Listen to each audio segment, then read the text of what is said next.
Welcome to the No Finish Line podcast with Traina and Luke Sandoval. We're really excited to launch this podcast, and the background is Luke Sandoval and myself have been best friends since 13 years old. Of course, there was years there where we got married, we had kids, we were living our life. He was being a successful restaurateur. I was working as a teacher. And a couple of years ago, within the last year, we both had sort of a midlife renewal where he left his job at a restaurant. I left my job at a teacher, and we just really started working on ourselves and personal growth, reading a lot of books and just really diving into what are the things that have held us back for a long time. One of the big catalysts was a book called Can't Hurt Me by David Goggins, and we mentioned that. And this whole episode, we just go through a lot of different things that really are positive, informational, and inspirational. So some of the content that we refer to, you can check out our Instagram pages. A lot of there's videos and pictures on the Instagram page to reference. My Instagram page, this is Chris Traina, and my Instagram is chris.traina, and his Instagram is luke.sandoval.9. Jumping right into the podcast, we're actually talking about my bowling adventure last night. So the little background is we've just really been pushing ourselves physically, working out, getting stronger. I went bowling last night and bowled a career best, and that's where we're jumping off to tie it into everything we're doing. Thank you for joining us. Thank you for listening to the show. Hope you enjoy. The picture of the bowling and the number, that means a big deal to me. And I'm like, hey, look, he changed his body, he's working on the stuff, and all of a sudden he's bowling. And I don't think people understand the significance of that. I don't know why I got frustrated, but it was like, no, this is a big deal. You don't just all of a sudden be able to swing your arms and move your legs and have your stomach muscles and everything do what you want it to do. If I go bowling, I usually expect around a 170 or so, which is still pretty good. Yeah. 244 is that's ridiculous. Insane. And then but it's funny because you go throughout your day, we don't think naturally, since we're pretty good people and we're not too full of pride and arrogance and whatnot, that it's like I didn't walk up there being like, yeah, I'm feeling so good and I'm gonna have the best bowling day of my life or whatever. I get out there and start bowling, and then the guy I was with took a picture of me bowling. And I knew saw the results, and I'm having a good game. But then after seeing that picture, I was like, "Damn, that looks pretty good." I told the citizen, I was like, "That looks pretty good." Just the whole form of you just on the one leg, the balance that I had there. It's not like I felt that while I was doing it, but it's just but after looking at the picture, I'm like, I know that I could not be holding that form throwing a 15-pound bowling ball if I hadn't been doing all this stuff. Yeah, I was thinking as you were talking, a few frames, maybe, but that's a lot of frames to throw a lot of strikes in that physical pose. It's not easy to do. They're like, wow, you're really good at bowling. I'm like, guys, honestly, I'm not this good. This is not how good of a bowler I am. I kept saying that. They kept not believing me. I'm like, no, seriously. I used to go cosmic bowling with my friend and we'd screw around. It's not I haven't even bowled probably in 2 years. And then that was once, and I bowled 2 years before that. This is not something I do. It legitimately is a professional bowler score. Really a good one. A good one, too. Not even a bad one. All those strikes and then the spares, I was like, are you serious? Your worst frame, you had an 8. That's crazy. Well, that was that wasn't a frame. That was at the very end. I had one open frame the whole time, that 6 and 3 or something like that. Yeah. I was like, it's crazy. But then, or the running up the escalator, whoa. Because for me, it wasn't just the fact you ran it. It was that you had that thought pop in your head. Physically, you were able to do it. And when it was done, what that does for your brain and body is a supercharge. I can run in my garage, but there's something more important about running uphill, doing something like that for the moment. I think it's better for your knees. It's better for your legs. It's better for your heart. You know, the energy you're putting in and out. Everything about it changes your day and your direction. I saw that and I'm like, neither one of us would have ran that 5 years ago at all. So now I'm like, I'm going to run up it. And then you're reminding me of when we were kids at Candlestick. And I was like, yeah, we're starting to play again. It's kind of like when I stopped drinking, I remember telling him, like, Chris, we used to have fun all the time no matter what. I'm having fun again without it. But it's the same thing. It's like kids, like playful, fun, healthy. You're mentioning new things. It's exciting. There was times when I was like, well, in 6 months I'll get a raise on this, and then I get a bonus in 3 months, and then my numbers look good. I should be able to go on that vacation. And then I just come home and I'd relax and watch TV and eat bad food. There's not new in there. There's not new things. I might have pretended there was new things coming up, or I might go on this new trip, but not with like the eye of a kid who's like, sweet dude, escalator, let's run it.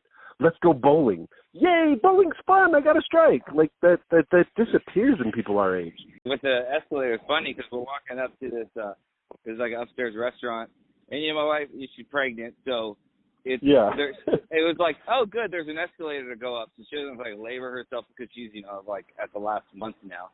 Yeah, it's the month I'd laugh at my wife for. And I was like, that's funny. I was like, okay, well, if my pregnant wife's going up the escalators, I'm gonna go up the stairs, So she's gonna go up the escalator, and so then I put my mind into a effort mode, like I'm gonna put more effort in, and then I saw the escalator next to it. I'm like, or I can run up the escalator going down, and then I was like, you gotta record this, So it's just organic, but it's like it's just the mindset is different now. When you're talking about going on a trip and like that's for most people and for most of us, our life, that's sort of doing something new, going to a new place. But what's the fun of going to a new place if you just do what everyone else does? If you're just sitting on the beach, drinking cocktails, eating chips and guacamole, whatever, going to Tahoe and seeing a buoy out there and saying, I'm going to swim to that buoy. That changes a trip. It makes something stand out, memorable. It changes everything when you try to do new things. And you're not afraid of putting in effort, getting tired, hurting yourself. You feel good. Even if you don't feel good, you feel better. I mean, think of how many times, because I've been to Tahoe a billion times, sure you've been there a ton, how many times you went on that trip and it's not memorable because you were excited, you had vacation, you didn't have to deal with work stress. Literally the things popping in my head were, crap, I have work in 4 days, 3 days, I have work in 2 days. And even when I ate food I loved, the body just doesn't feel as good. And so, when you mentioned everybody sitting around like drinking, doing that stuff, nothing wrong with that. But if you sat around and had a drink now, it's a completely different drink than it was 5 years ago. Because you, like you said, you swam out to the buoy. Your body felt that cold water go over it. You're running at new things like a kid. It's fun again. It's not just, I'm running out of words for that, but it's really just about, life is just about like really enjoying it like a kid and taking responsibilities of a man. Yeah, and I think we can't enjoy it unless we're running and exercising every day. Mm-hmm. I think Cameron Haynes, I don't know if you follow him on Instagram, but he had one running, and under his post he had said humans were meant to run every day. Right now I'm sure I can run every day, but I'm trying to train myself up so that I could. But I think he's right. I think humans didn't need to run a marathon every day. But I'm pretty sure our ancestors that lived in, scarcity times, they could run every day. Like it wasn't a thing. Like barefoot. Gotta run today. Okay. Well, you're only supposed to run 3 times a week and blah, blah, blah, blah, blah, and then you're supposed to have rest. That way your muscles, I'm like, horse crap. There was people with no programs, no science. They ran every single day, and their muscles didn't suffer. Their bodies became like stone, wood, carved goddesses, and God. We're supposed to be your sprint up there. It was even fast with your form looked good. You didn't look like a guy who's pushing 40, overweight, Like, it just didn't. Just don't. You're reverse aging. You're reverse aging. You ran up that like a kid. Yet, I look at that and go, I still look kind of stiff. Like, compared to where I wasn't. So it's still like, I can't wait to take videos where I'm running up it and I look like a straight athlete. Yes, point, yes. It's still, it's like, wow, you know, you're pushing yourself, you're doing it, you're going after it, and that's awesome. But there's so much room for growth, and that's like where there's just changing the mindset. I was talking to someone in my office whose dad is breaking down, has got MS. Yeah. And she's talking about how when he retired, instead of like getting up and going to work, he like gets up and he just drinks like 3 cups of coffee before noon, and he sits down and watches news for like 4 hours. Jeez, I couldn't think of a worse way to spend my day than to watch news for 4 hours. No wonder why his health's degrading, you know. And she, you know, as his daughter, she's trying to do all she can do. And she's like, I took him to the senior center and he signed up for some classes. You know, it's good he signed up for classes, but at the same time, you also got to be careful that he doesn't just surround himself with some other old people that are trudging along here. And I showed her the video of that old dude pouring water on his head on Twitter, and I was like, this video, and I showed it. At first, she thought that was kind of weird. Then I showed the comments where someone said that this is not hard. You know, I was like, it's somewhat of a workout picking up a 5-gallon bottle over your head. But when you're like 70, like that dude probably is, picking up a 5-gallon water over your head in and of itself is probably better than like 99% of 70-year-olds. But then I said, it says, but not only that, when someone says not hard, his response is the pictures. Yeah, that's true, but this is what it took to get there. And he's like climbing up a waterfall, filling up the water gallon. You know what I mean? Hiking up it. It's like hiking with 2 5-gallon water jugs in his hand. You know, like Well, even that, I never needed to see or know that background. Yeah. Exactly. The mindset where we're at and the people who understand it go, I get what he's doing. It's just like dancing in the garage, or I was telling Liz how I sent you that thing sprinting, right? That's silly. It looks silly. I'm in a garage by myself, a 38-year-old man, at the end of the workout, sprinting in place, and not for a long time. That was the key, because I had nothing left, and it wasn't a long time. And people don't understand how I see that and go, whoa, that was a eureka moment. Like, hey, I need to do this because I'm thinking this, and I got to do it. And so people look at it and be like, that's not hard. And you're like, you're right, but you're completely missing it. You're completely missing why it's being done and what's that to do. It's not just doing it to my physical body, and it's not doing it just to my emotions and my brain. I mean, we're getting these vibrations and these side effects that are hitting our children. If they think for a moment, like, your kids aren't even going to see, like, your kids are watching this transformation real time. They know you.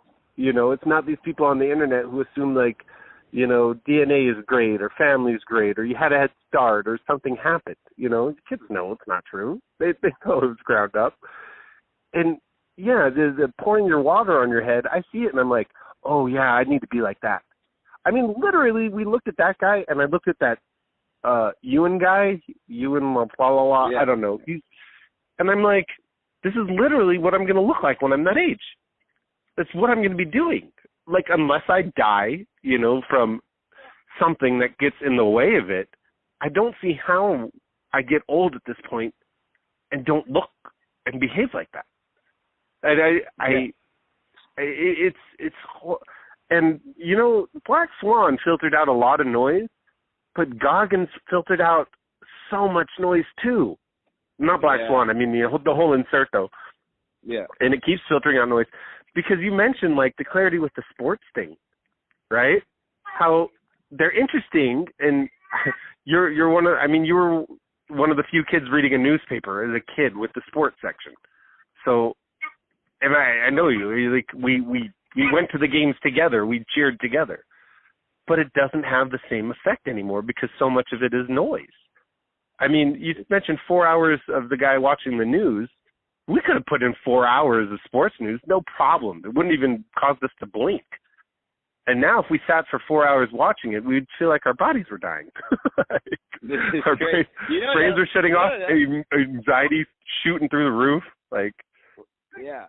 And you know what else it causes me to want to do? Ever since I had that experience in Santa Cruz where it was I genuinely felt like that that scene that I was looking at, like it was the same scene that my dad was looking at. Like he might have been looking at that same scene the day I was conceived type of thing. Mm-hmm. Like literally the joy that came from that natural beauty that he took in, like went into his DNA. And I share that in that it's like what you're talking about how when we do these things and it does something to us on the cellular, molecular, DNA type level, it makes me actually want to have more kids because I feel like it's not just about what I teach my kids when they're alive, and that's obviously of utmost importance, but it's like now of all the things I'm doing now, like I'm excited for my son because this is the first kid that I conceived that I actually had a lot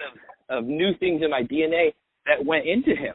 And that literally he's got things, he's going to have things in him that I've experienced the last couple of years. And it's like the more we experience and the more changes and growth we have, the more we put into our DNA, it brings you down back to what the whole point of all this is, which is be fruitful and multiply. And it's like so many people in the world now, there's a large amount of people that don't even want to have kids, for one, which is crazy. Yeah. And then there's so many people that are like, I had one kid or I had a boy and a girl and I'm done, and I had that mindset for a long time too. But when you really start growing and changing and having that stuff just go inside of you, you're just like, I want to have more kids. And like, there's no more greater sign of health than someone who wants to continue to be fruitful. You know what I mean? Like, there's no more greater sign. Yeah, like, imagine if you had another kid now, off of all the stuff that you've been doing since your last kid, and that stuff's inside your DNA, like, what that's going to produce. Well, and the part I love, I mean, I had my first kid, is my mid-20s, right? So you figure Dakota's going to be 25, and, I'll be 50-ish, right? And so you think about having a kid now, they'll be older, and then it's like, wait, I'm still going to be running with them. I'm still going to be playing with them. And I'm going to be in better shape if things don't change for the world than, like, her husbands and their friends. Well, actually, probably not their husbands, because I really doubt they're going to marry weak men at this point. Yeah. It's just too much of a problem for my daughters if they were. Like, my daughter was talking to me today about 8th grade boys, and she's like, what's it called? And he kept saying, oh, did you sign my disclosure form? And blah, blah, blah, blah. Like those pickup lines, and she didn't know how to respond. But I'm like, she's not going to be able to date a guy who can't run. She's not going to want to bring a guy around the house, right, who isn't going to want to go into the garage and start lifting weights. She's not, she can't marry a man who doesn't have a very stubborn, thick head, because she's going to run into me and it's going to be like, well, he's strong, he's weak. He's confident, he's not. He does all these things, he doesn't. That's not what I want, right? And it's exciting because people go, oh, marries the wrong guy. And yeah, they may date the wrong guy. They may get pregnant with the wrong guy, because emotions and stuff. But I'm like, I really don't see them marrying a weak man. I just can't see it. But I could have seen it. I could have seen it 10 years ago. They'd marry a funny guy, a good man. I'm not when I say a good man, I mean like a man who's not out there trying to hurt other people and do stuff, good person. And she could marry somebody nice, but they could be out of shape, they could blow up, they could have all these things. I'm like, nope, I'm filtering it way too hard. Think about your daughters. The energy and spirituality that you have and the strength that you're gaining, not only do they feed off that, but we've heard those psychology stuff about married people. I don't know the validity of it, but I can't see my kids not wanting what me and my wife have. We kiss each other, we hug each other in front of them, and we fight in front of them, we love in front of them, but it's so much healthier now, so much healthier. I think it's true that, when I think about, my wife, it's like there's a lot of, I get a lot of, I can tell, there's a lot of, we kind of marry our parent. Like, I can see a lot of my mom and my wife, like, my mom's really crafty and really creative and loves doing projects. And I didn't think about these things when I selected my wife, but it's just like the things that we're attracted to are the things that are good in our parents. And also on the other side of that is a lot of things that, I see there's some things in my mom that I have been a lot of my life was like kind of, that I didn't really love. I see some of that in there too. And it's almost like this life is a big test where it's like people that run away from problems, like they live in an area and then they have all these problems and they think, okay, I just move somewhere else and start over, everything's going to be fine. And then they end up basically in the same situation where they move to eventually because, wherever you go. People, they work the same jobs and they eat the same food. Yeah, wherever you go, there you are type thing. It's like it changes. It changes when you start changing within, and it's just like so when you're the actions, you can try to teach your kids all you want. You need to marry this type of man and blah blah blah. It doesn't matter as much what you speak. All that really matters is what you do, and they're going to naturally be attracted to that. And you don't even have to tell them. It's just going to happen. Well, my mom is a survivor. She's a very, very intelligent and a very, very strong woman, So I married somebody similar to that. I think subconsciously those things, like when I saw it, was like, is this person going to give up on the kids? Nope. Is this person able to, like, pretty much handle whatever life throws at them with a F you attitude? Yep. Right? So I did marry that in the sense. I was just lucky enough that by the time I met my wife, I wanted no part of the dysfunction, I wanted no part of all those awful things. But, yeah. But you can't know. You only start to learn those things over time. And then over time. Now you have an opportunity. This is what happens is people, they marry someone, they're with them for a long time, and then they start to see those things that probably bug them about their own parents. And instead of saying, you know what, this is a test that I can learn how to respond differently than I did before, and instead most people go, you know what, I this is toxic, that word. I hate when people say, like, avoid toxic, people and all that stuff, because now it's so subjective. Like, you're determining what toxic they're is. pretending that they're not. When you say toxic people, I get what you're saying. When they say they're labeling people who have a different lifestyle or disagree with them, you're saying, no, it's literally leeching on your life, not because of their political viewpoints and stuff like that, but they're bringing a black cloud. Other people just use it as a way to knock people they don't like down. They say they're toxic because they don't agree with them. You're not saying people are toxic because you don't agree with me. Exactly, and in a sense too, like, who are the people that can get bitten by a snake and not die are the people that have basically drank the poison and build up, the toxins. So it's like, this is the whole thing. This is the Goggins kind of philosophy. This is everything, which is like, keep drinking the toxins, go through the suffering. Your whole life shouldn't be suffering, but visit it every day. Visit the suffering through physical exercise. Visit the suffering from, like, being treated, and obviously, we didn't marry someone that when we married them, we thought they were toxic, but no, they're still the same person that we married. It's just we start seeing the things that taste like or feel like a snake bite. But now we have an opportunity. Okay, so it's like I had this thought in the shower the other day, which is a lot of times we want to get other people to change because we don't want to feel the pain of all the resistance and whatever. But it's probably a better mindset just to assume nobody else is going to change. Nothing's going to change, so that I have to change myself to be able to adapt to the environment. That's probably a better mindset to have than to try to get everyone else to change so that I don't have to suffer, Bingo. 100%. 100% accurate. I can see why you really enjoyed me reading the David Goggins book, because you read it And you could just keep rereading it, but what's the point of that? It's so much more fun to experience. You're almost rereading it by me reading it and sharing with you what I got. So you're kind of revisiting it, right? Yes. Well, it's our conversations too. Because of that, it led to all these other things. And as me and you, I feel like every other day are experiencing something different. Things get clearer, it makes more sense. And I read that book at the same time as my brother-in-law read it. So we were doing some stuff together, and then it ended, right?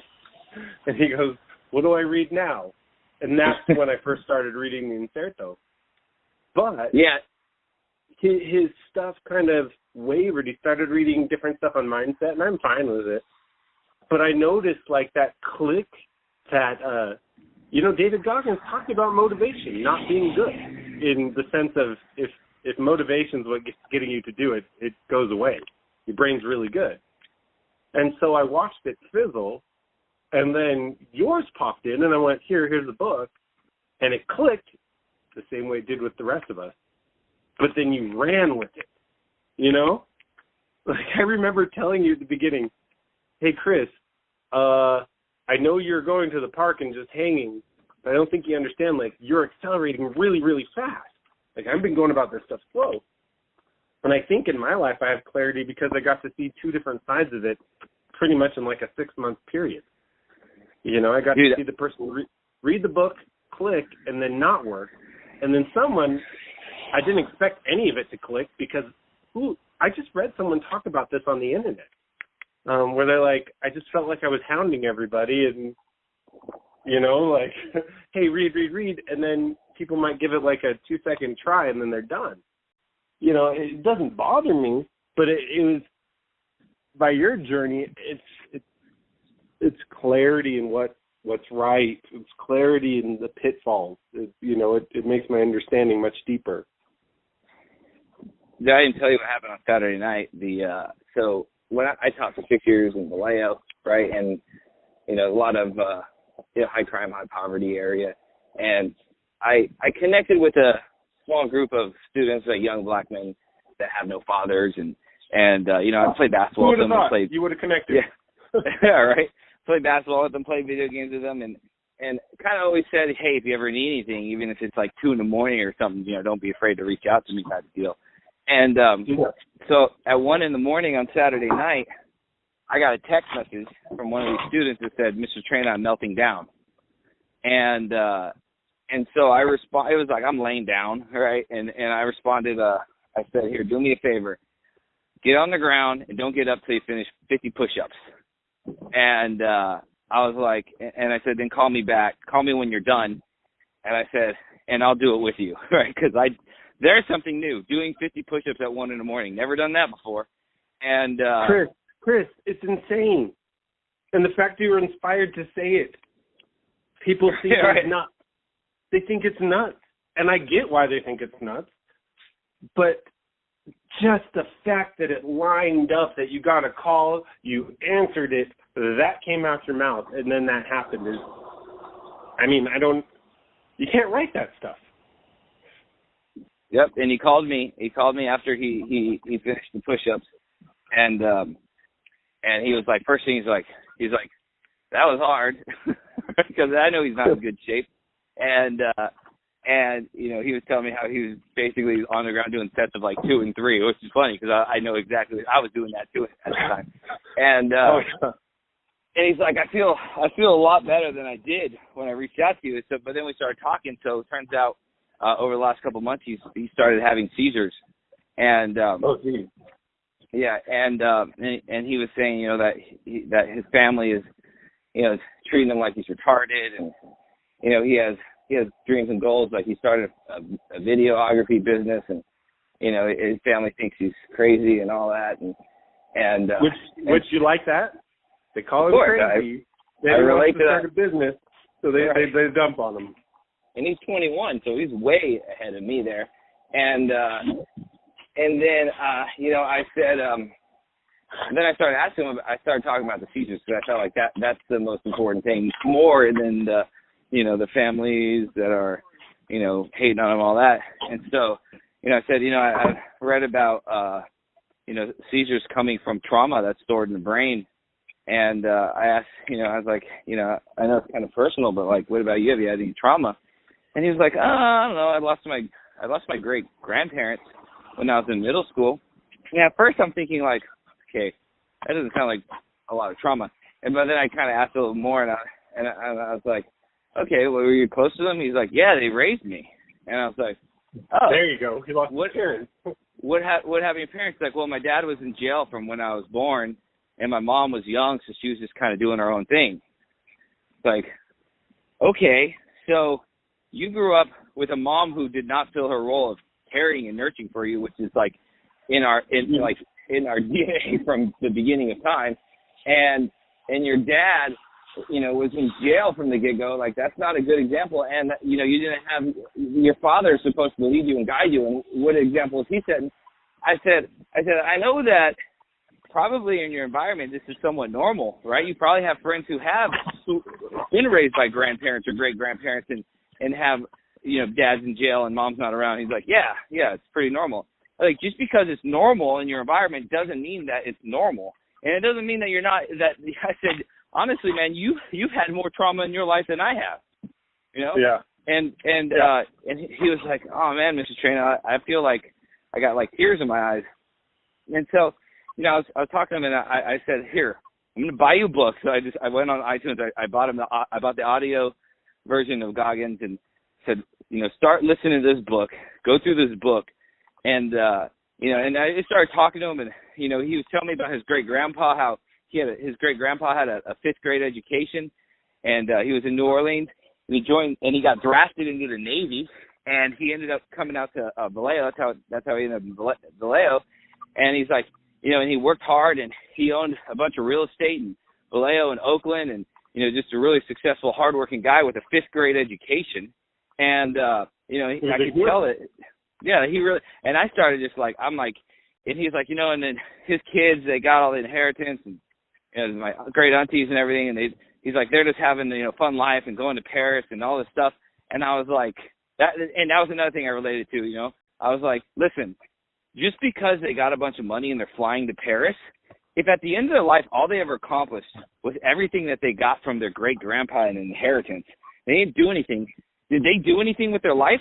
Are they really enjoying their life? Are they really doing, what they're supposed to be doing? Like, you don't want that. You don't want at the end of your life to say everything that I got because my great-grandfather gave me an inheritance. You have the opportunity to basically be the next generation of your great-grandfather. You could pick up what he left off. And I said, see, here's the thing. Your great-grandfather was a man. That's the thing.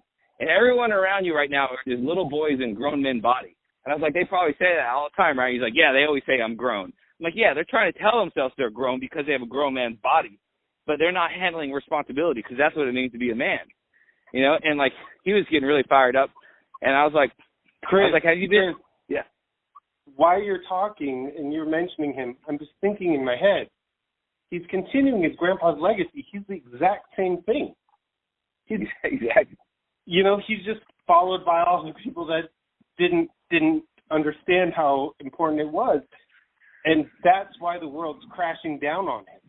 Because he doesn't, when I said I used to not understand things, because in my head, what everybody was doing was wrong, upside down world as a kid. He's been in that, and he's fighting against it, thinking he's wrong, and he's right. The reason it's bad is because he's different, because he's better.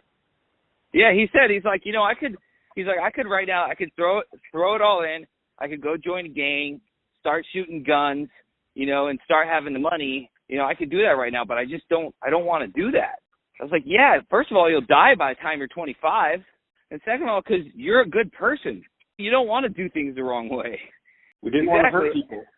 Yeah, like, there's people in the world that are honest, good people, and there's people in the world that don't have a problem with lying, just to the end justifies the means type of thing. I asked him, I was like, have you ever been to New Orleans? He's like, no, I always wanted to go. And I was like, you need to go. because that's where his great grandfather's from. You need to get out there, and you're going to find something there, and you're going to come back, and you're going to be a different person, and you're going to be ready to just take on the world. And so, you know, I didn't want to give him a handout. You know, I don't think handouts help people. So I said, here's what I need. I got a cannabis cultivation business I'm trying to sell, and I haven't been able to sell it. I need a good video. I need a good video to present it. So you bring your video camera, you come out, you make a video. I'm going to buy you a ticket to New Orleans, you know, and get you out there. He was just like getting really like, you know, he texted me, he's melting down. I had him do push-ups. I started just, you know, speaking some life into him, and that's what inspiration is. Respiration is, you know, you're breathing on your own. Inspiration is someone breathing into you. And, you know, like what you've been doing to me, you know, he texted me today. He's like, man, I've been listening to this book for an hour. It's really good. I was like, I love that book, and I want to revisit. So please call me. Call me with anything, any thought you get, anything you get out of it. Call me so we can talk about it. You know, I want to revisit that same book and through your life. I don't know, man. That's everything. I taught 6 years. I wanted to make all this impact to all these students, and there ends up being like 2 or 3. You know, 2 or 3 students. Yeah. Like 6 years of work, $50,000 in debt for a couple of students. You know? No. For legacy, if you didn't change, it would have been a waste. But what I'm seeing is in your legacy, you're restoring other people's. That grandpa right now, you know, people can believe in whatever they want to believe. And I'll choose to chalk it up to this. Whatever spirit energy people want to say, and I speak in terms because people have such a hard time with God. Right. I think, you know, I'll chalk it up in my head to that old man's legacy. Well, you're getting his spiritual energy that helped him become great, to help his grandson, and telling him to move forward. That was help. Because how many times did we sit alone and not know that we needed it, but we needed somebody to tell us that. We were scared to ask the question, we were scared to ask for help, but we needed somebody to tell us. Yeah, exactly. That's what life's all about, man. Like, I mean, just this morning, I was still reading that scripture with Jesus and the Pharisees, how they're like, oh, how did this guy get this knowledge when he didn't go to our schools, you know? And it's like, yeah, the schools that they taught the lessons, that they could take credit for him, that they probably charged students to go to, that they got money out of. They basically, like, if you think about the way this world works, everything is licensing. People create a program and they sell license to it, meaning, like, you got that flipping program, for example, with Coach Chris. It's not like he gave you the program. He gave you license to use that program to help yourself, right? And that's the way business works in this world, and that's fine. Yeah. But really, when what Jesus said back to them was, he said, what I teach is not mine. So he immediately said to them, I don't have license to what I'm teaching. So first of all, you don't need to be afraid that I'm going to come in and set up a school to take your business away. But it's also a challenging statement where he's like, what I'm teaching is not mine. And then the next thing he said is, but anyone who wants to do the will of the Father will know that what I'm teaching is from him, which is interesting because he doesn't say anybody who does the will of the Father knows. He said anyone who wants to do the will. And I just realized when I was talking to the lady at my office and talking to her about her dad, I said, you know what? It's not even about him just all of a sudden becoming this person that's healthy. It starts with a desire. That's what it starts with. Yeah. I remember I was praying for a guy who was he was paralyzed in the lower half of his body. Me and my wife were praying for him one day at a church service, and she was praying for him. You know, my wife was praying and really like going after, you know, God, you know, I speak healing into his legs, blah blah blah. And I stopped and I looked at him. I said, Do you want to be healed? Do you want to be well? You know, and he looked at me and he just started like rambling. You know, it happened a long time ago, and you know, there's nothing I can do, blah blah blah. And he's just rambling. He kept rambling, and I interrupted him. I'm like, bro, you can't even say yes to the question. You can't even say yes that you want to be healed. And because we were in this place, you know, of worship and the Spirit was there, he was able to hear that, and he started crying.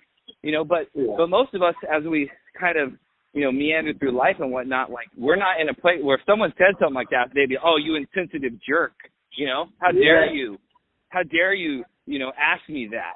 And it's like, no, I'm not saying you need to walk out of here right now without your wheelchair. I'm not saying that, like that's religion and that's stupid. That's like that Leap of Faith movie, right? I'm saying it starts with a desire. That's all it starts with. Me and you are desiring that when we're 70 years old, we're going to be like that dude pouring water bottle on our head. And the great thing about that is we're talking about a 30-year plan. It's hard to be disappointed with a 30-year plan. It's easy to be disappointed when you want to get well within 2 months.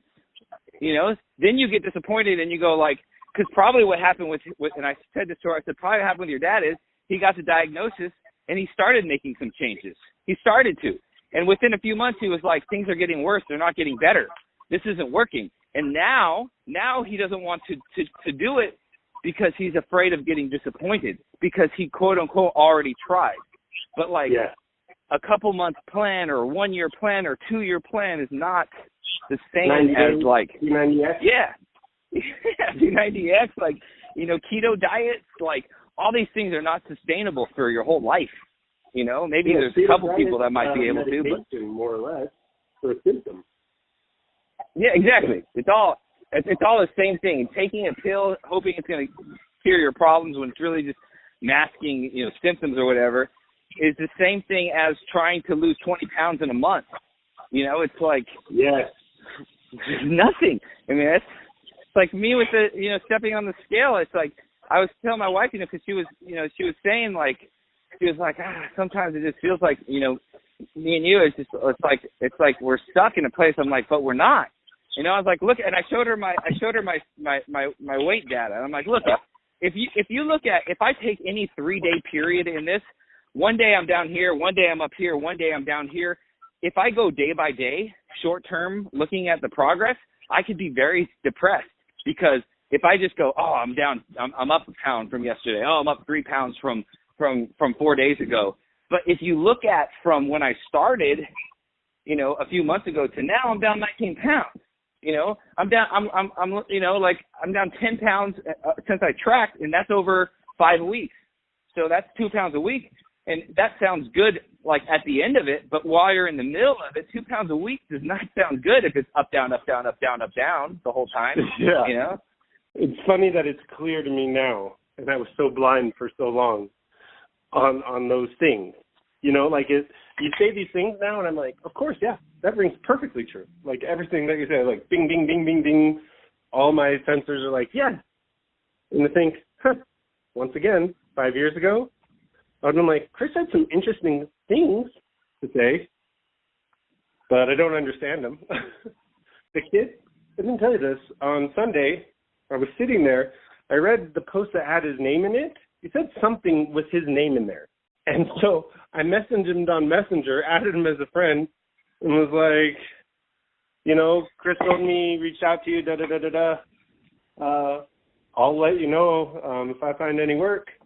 And then my head was spinning like, because I don't know him, and I don't do this to other males or other people. I think you're starting to learn that I just don't spend a lot of time talking to other people at this point in my life. So I did something new and went outside, but at the end I kept erasing what I was going to write, and I just wrote, "You got this, bro."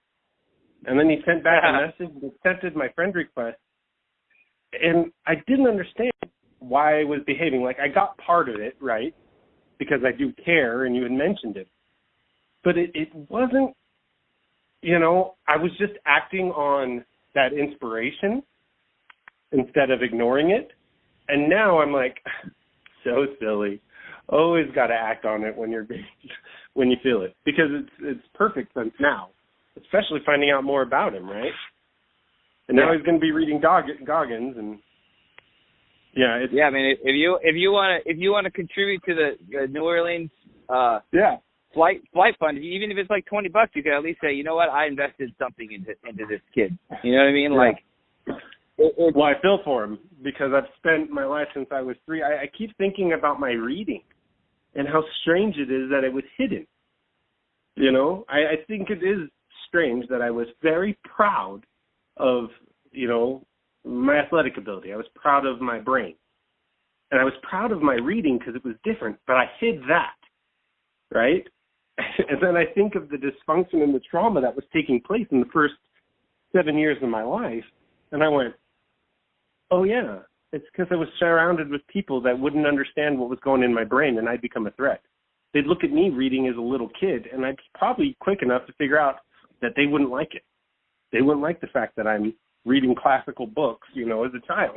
And they're adult drug dealers doing nothing with their lives and they can barely read. Right? Do you think it would have been smart to start speaking up and questioning their behaviors and talking about reading? Nope, not at all. With your family, because you experienced it, I think, more as an adult. And, with that guy's family and I think of mine, the circling of the wagons around you not to protect you, but to beat you down and keep you there is rough. It's rough. And it's, well, you said I experienced it as an adult, but I think when I listen to you talk, the admiration I have for you is I think I was experiencing it my whole life. I just became aware of it as an adult. Family, I didn't realize the whole time Chris, that they were competitive against me. Yeah, you're right. I think you became aware of it.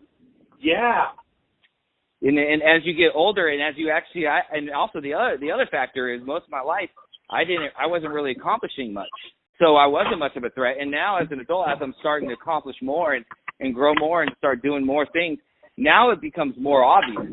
Now the language and it's the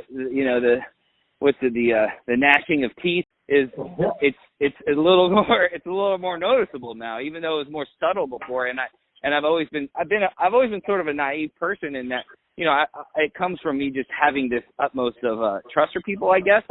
I never assume that there's bad people in the world. I just always assume everyone was good, so it's like I wouldn't assume that somebody is actually, it's that Gary Vee quote when he says you could have the biggest building in the city by either making the biggest building or by tearing every other building down. And that's what it comes from, is the people that are, when you start building your building and you're starting to catch up to their building, now they're threatened. And they could either respond with being motivated by, hell yeah, okay, Chris is building, I need to start building, and it's a good thing. Or you can say, no, I better start trying to tear him down because, he's going to catch up to me, and then try to go back into my little hole and pretend that he's not. That pretend like what I said is actually going to stop him when it's not. People say they want me to be healthy for my wife, Chris. They say they want me to do all these things, and, they say they give encouragement like, oh, yeah, Luke's getting healthy. I want that to happen. I can almost kind of see it on some of them that they don't, and that it's like the part of their conscience or brain that goes, no, we're supposed to encourage good things. But the deep down part, it's negatively affecting them, that I'm standing tall, that I'm not hurt by them, that they don't have sway over me, that my attitude has really turned to F your life, I'm doing my own, right? But not actually saying that, and that's what I had to tell. That's what I had to tell this kid at the end of the conversation. I said, listen, we got a plan, because I said, I believe, and I'm not saying to tell you what to do, but I believe that you're to take the torch from your great grandfather, and if he was in real estate, it might just be that you're supposed to be in real estate. Like, I like the plan of you going to New Orleans and finding something, coming back, getting your real estate license, and take over Vallejo as the biggest real estate agent in Vallejo. It's ripe for the pickings. No one wants Vallejo. You can take it, and so I said, but here's the thing, though. He loved that plan, I said, here's the thing. You cannot get off this phone and go and start telling your family about your plan. I know that feeling where you want to convince them that you're changed by telling them your plan, because what's going to happen when you tell them your plan? And he's like, oh, then they're going to want to be fake friends. I'm like, no, not yet. That'll happen once you actually execute and be successful. But they're going to start out by telling you that you're crazy, you're stupid, you're not going to get it done, and tell you you're retarded and you have seizures and you need to just chill and get disability from the state and stuff. Like that's how it's going to start. So don't even bother telling them. Just take it inside. Chris. Yeah. I forgot. You mentioned the whole trauma thing and healing him. I read online in Twitter, it was either yesterday morning or this morning, and I think it was this morning, a lady who works on a show where there's mystery illnesses, and they find out what. So she posts like, hey, look, 25 years, they figured out that he needed to change his diet. Like, ha, ha, ha. Well, another one, the person had seizures, all these other things, and they go, it turns out it was trauma. The trauma was so bad, it was causing him to seizure and short circuit out, like stop breathing, everything, right? From his childhood. His childhood had caused it. And you hit it by just being in tune with the right energy and spirit, you know? A natural response to the trauma would be like, oh, I wish I didn't go through that. You know, oh, it caused me all these problems. If I didn't go through the trauma, I wouldn't have these problems. But the truth is, because of the trauma, you have so much potential for growth. Yeah, exactly. Exactly. You mentioned your dad again, and I can't tell you how many times I keep thinking about the conversation we had mid-workout and how I did some extra pull-ups, and then I started doing some other things because we're alive and I'm happy and we're stronger. I used to think I was broken. I used to think I was lame, unloved, and I'm like, no, I'm strong. All that stuff gave me a major advantage on everybody I compete with. So when I'm running now and I feel awful, I can think about things. I can get angry about things. And I have cookie jar stuff that made me strong, that other people don't have, that they didn't survive, that I know other people died because of their inability to survive it. And I got lucky, but yada, yada. But it made us strong. You getting sick, figuring this out now, your dad dying of heroin overdose. I mean, I need to tell, like, I had different feelings because I loved him in a different way because he let me live in his house and was a good man to me. So it's a different bond than a father. It's a father without having to be one, you know? So it's only in the heroic light. But for me, I'm like, let's look at the timing. They pulled opiates off the market. All these adults then went to heroin, and the epidemic started. Your dad's sacrifice cemented the fact I was never going to touch it no matter how low I got. And he, I'm sure, didn't do it as a noble sacrifice at all. Right. But hindsight's 20/20, and he did love me and was a good enough man. And he did love you guys and was a good enough man for so many things and inspired enough people that, yeah, he's getting credit for helping me be strong and helping me not end up like all those adults and other kids around us who were dying. Kids we went to school with died of the exact same thing, you know, and he protected me. I mean, you want to do magic cards, circle of protection, whoop, around, you know, around some of us. And, oh, your friend, I was just thinking thought, you know, that you just smile, you don't tell them what you're doing, you just push forward, right? Because you don't need to convince them. The only one you need to convince is yourself. And I don't even need convincing anymore. It feels like it switched to something else. Right. we went from convincing to just keep going. Yeah, you know, it's funny when you're talking about giving my dad credit, and the thing is like, he's not stealing any credit. Like, you know, you're talking about like the trainer that sees you. He like these trainers, these personal trainers. They know the type of people that are going to accomplish the goals, and they know the type of people that are going to be gone within 2 months. You know, they obviously, that's their profession, that's their expertise. And so his trainer will look at you or look at me and go, yeah, I know this person's putting in the work. This person's come to the goal. I'm gonna try to give him some help and then steal credit for it, you know. And I didn't ask. Nobody wanted to work out with me, Chris, a year and a half ago. Right, exactly. Nobody. And now every week they want to.